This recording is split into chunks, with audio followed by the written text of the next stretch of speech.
अभी अभी हमारी बहन ये लेकर आई हैं आलू के पराठे।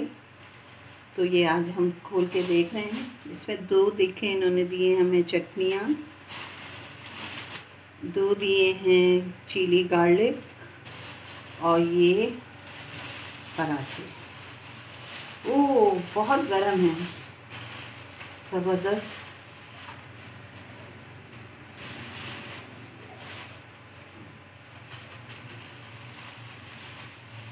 लेकिन मुझे खोलना भी नहीं आ रहा।